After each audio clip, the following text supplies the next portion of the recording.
Hey everyone, I am back. I know I didn't post like 2 days ago, but something in my family happened in 2007 and I wasn't really in the mood to post, so that happened.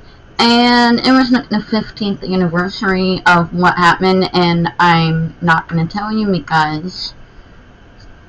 just because. But anyway, so I am back, and we are getting ready to continue our New York tour. The Dekota building sat at the standard for Upper West Side apartment living, built at the time when the upper classes were only just becoming familiar with the concept of living in an apartment. Edward Hummel Clark, the founder and CEO of the Singer Manufacturing Company of the sewing machine fame and wealth, was New York real estate speculator who had a vision for the Barbarian wastelands for the Upper West Side, as well as the spurring no expense on the Dekota building. He also corralled other developers to commit to maintaining the luxury feel of the new neighborhood.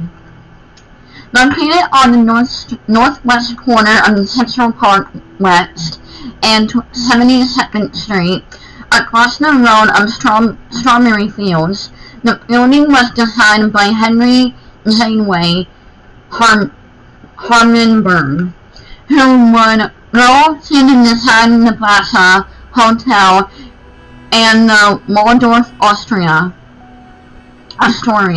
Not Austria, it is not another country.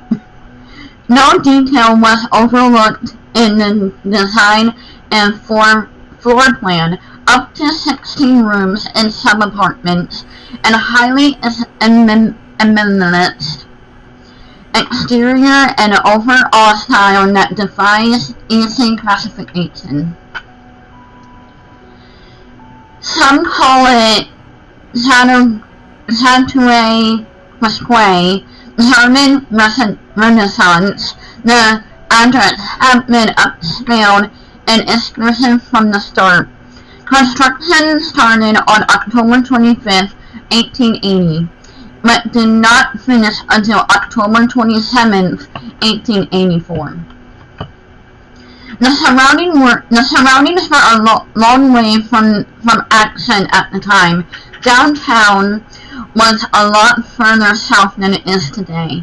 Some joke that name refers to the remoteness of the building, although every style of the building is seen in New York City. The Dekota is a unique blend. With steep roof with high label signs, balconies just out from all sides, decoration is plentiful, and again of no real style except that all of its own. The Dekota apartment building is square in plan, not plain. But built around an airy and atmospheric central courtyard. The main entrance is arched and large enough for a big horse-drawn carriage. The entrance is in the archway to permit passengers to disembark while avoiding any inclement weather. With carriages that are horse, these were accommodated in a large two-section stable with multiple stories.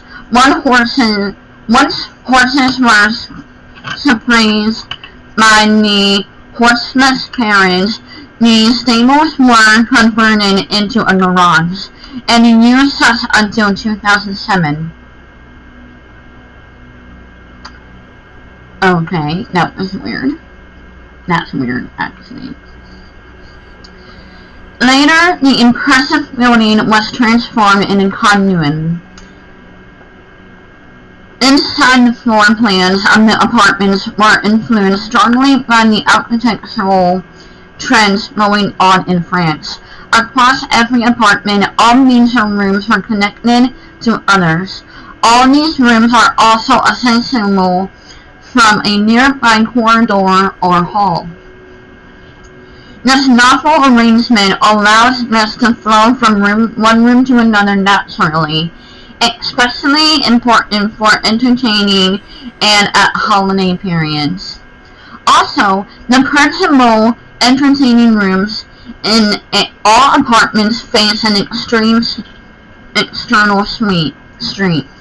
Oddly, this includes the most master bedroom suites, noisy.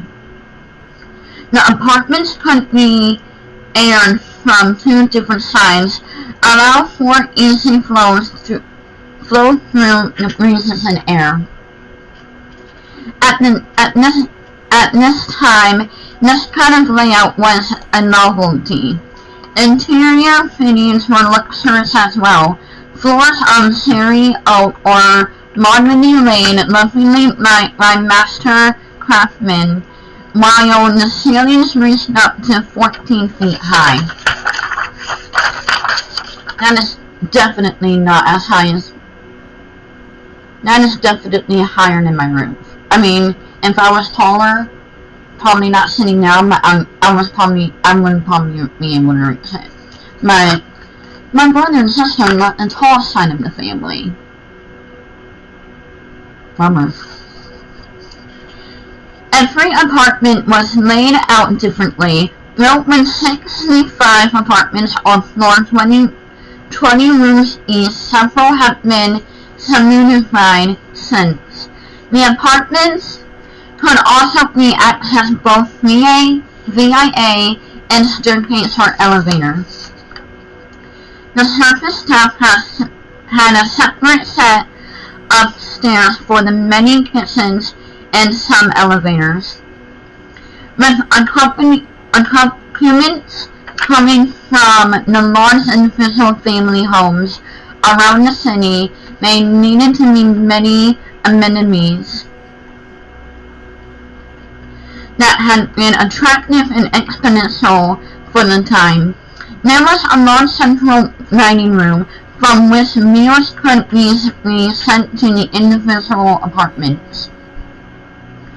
VIA dumb waiters rare at the time. There was also a central heating, not to mention a gymnasium playroom in the building.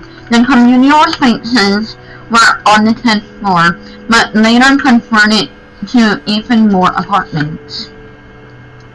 Naturally, there was a private lawn for the tenants, with a garden, several tennis courts, and of course, private forte lawn.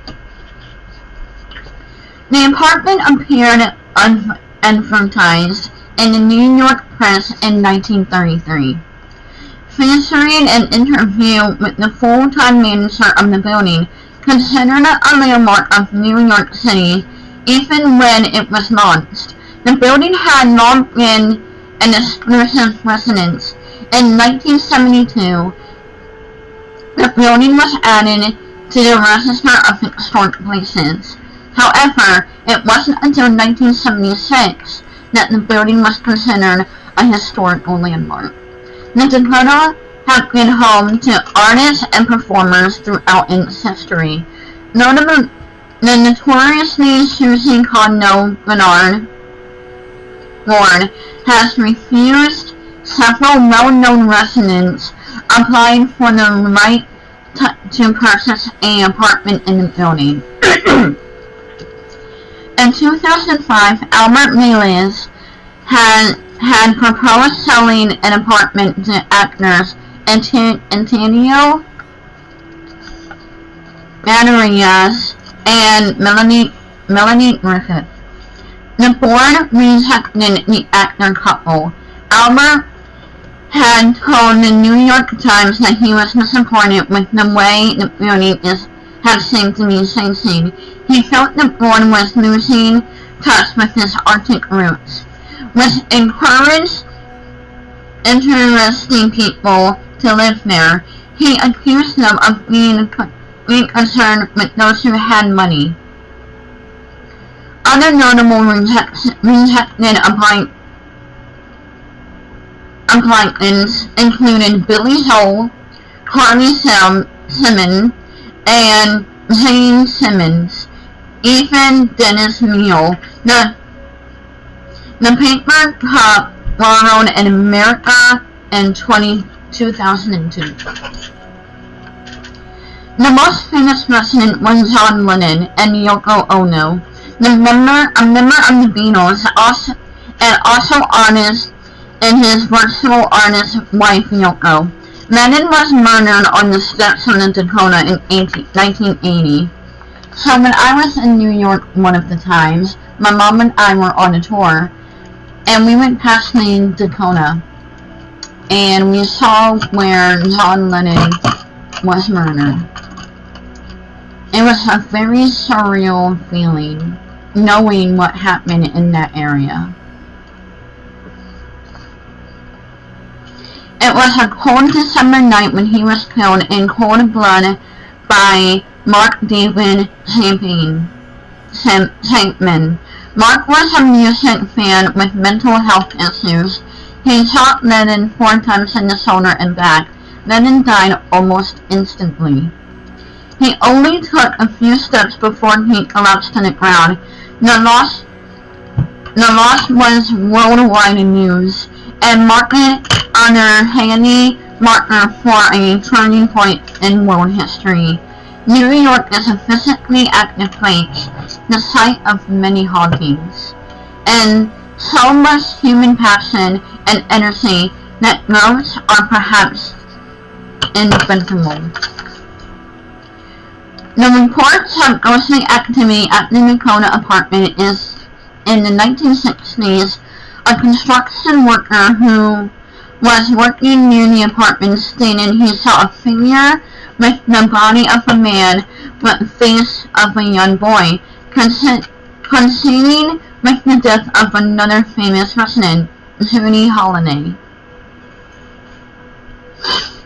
The construction worker also felt like they were being closely watched while they worked, or just perhaps they were being too loud. Today, residents claim to have seen the sight of a little girl, dressed in period clothing, waving and smiling from several lower windows.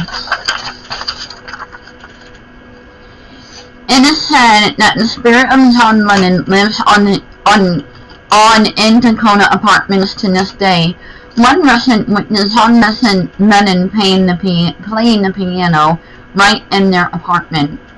He was murdered in the archway of the southern entrance. Sometimes after the murder, many people came to see Lennon leaning against the wall in his characteristic white flared suit in the stone archway where he died. He was seen by several people with an eerie light surrounding him. One woman said Lennon spoke to her. She claimed he said, "Do not be afraid, I am still here with you." John Lennon himself had reported seeing supernatural happenings. He claimed he saw a UFO from one of the windows on the apartment in the Dekota building. He also reportedly met a ghost called the Crying Lady Ghost. Myra Nodelutz. She said she was lurking metaphorically in the hallways of the older parts of the by now extended and modified building. One recurring happening has been that objects have been seen in their apartments to move on their own accord, even large objects like furniture or rugs. Residents also often reported hearing tiny footsteps and odd noises at strange times in their apartment. Frederick Weinstein, a resident, and with his wife Susanna went on reporting seeing the lights of a chandelier In his living room from below the street, he saw this through the 72nd Street window. However, he does not have any chandeliers. However, again, when he ran into his apartment, the lights were gone. But upon further inspection, he noticed a passed up set of bolts in the ceiling where a chandelier had once hung. The most sinister story in the Dekota building or New York comes from the basement. It's obviously the basement, always the basement. Or the attic, one of the two. Once a porter had taken a tenant to the basement area with an intent to show them objects moving mysteriously on their own. The porter had been in the room earlier when a heavy metal bar went flying across the room, nearly hitting the porter. The two men were down in the basement investigating these claims. The porter claimed that the bar had landed at the porter's feet. He had gone to pick it up only to find it was way too heavy for him to lift. Other people have seen a man who looks like Edward Clark, the developer of the building, once again in the basement.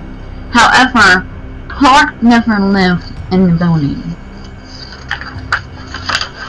So, the spirit of John Lennon